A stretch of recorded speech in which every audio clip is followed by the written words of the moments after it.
ฝั่งแล้วครับเขาบอกที่นี่เป็นเกาะต่อไปเรามาขึ้นรถ5 แถวครับเอา5 แถวไปนาน100 โลขับนับแล้ว5 แถว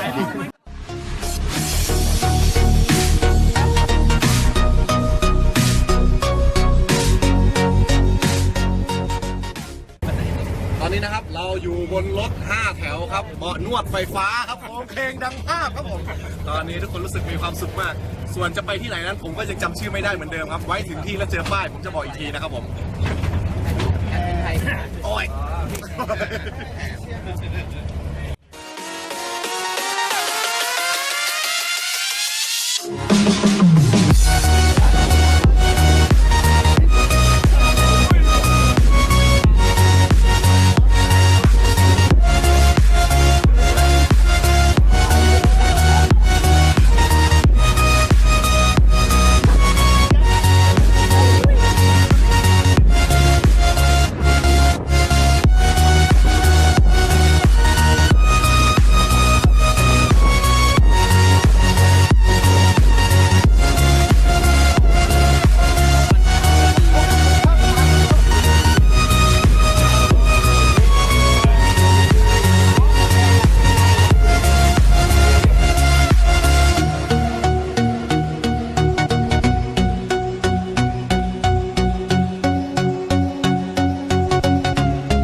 หลังจากที่เราลุยฝุ่นมานานครับมาด้วยรถคันนี้นะครับก็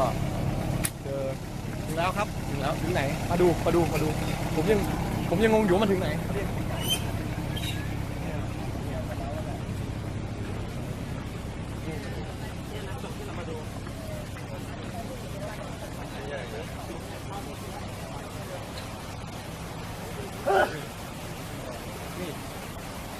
ปีนี่หรือเปล่าพี่เขาบอกว่าจะมีคนไล่ปีเราตรงนี้หรือเปล่าสีพันดอนนี่แหละครับชื่อคือสีพันดอน Explore the แม่โขง 4,000 Iceland นะครับแปลแล้วกันครับ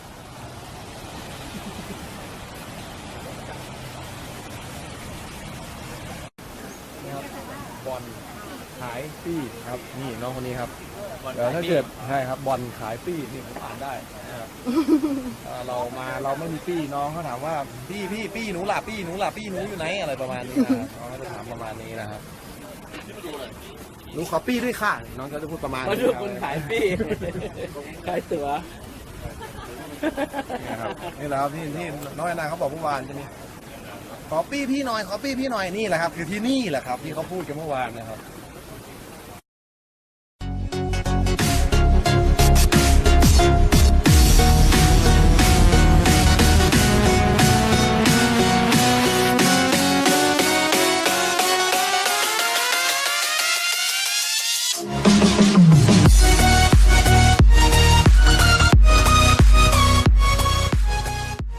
ที่อะไรนะอธิบายนะครับผมมาที่ไหนนะครับเอาภาษาเมื่อกี้ภาษาที่เลยเป็นน้ำตกผีนะเจ้า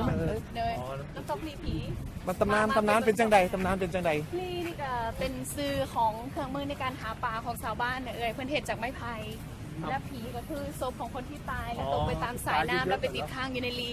เวลาชาวบ้านไปหาปลาเพื่อนจะพ่อศพคนตายเนาะเพื่อนจะไปพ่อศพคนตายแล้วเพื่อนก็เอิ้นว่ารีผีน้องเอาภาษากลางด้วย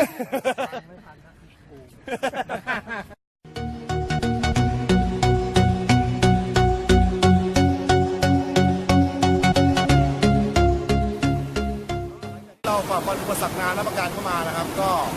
มาถึงจุดมุ่งหมายของเราเมื่อกี้คุยกับไกด์แล้วไกด์บอกว่าเป็นน้ำตกหลีผีนะครับตำนานหลีผีก็คืออุปกรณ์ดักปลาชนิดหนึ่งหลี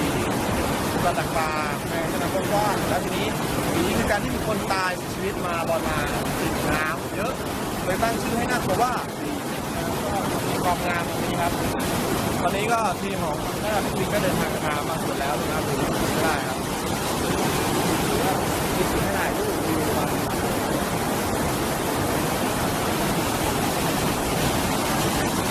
เงื่อนไขสำคัญของที่นี่ก็คือ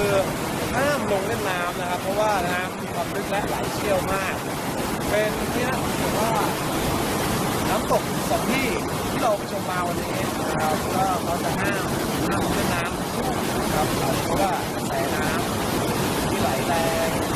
นะครับไหลแรงครับประมาณนี้ครับก็เพื่อความปลอดภัยของ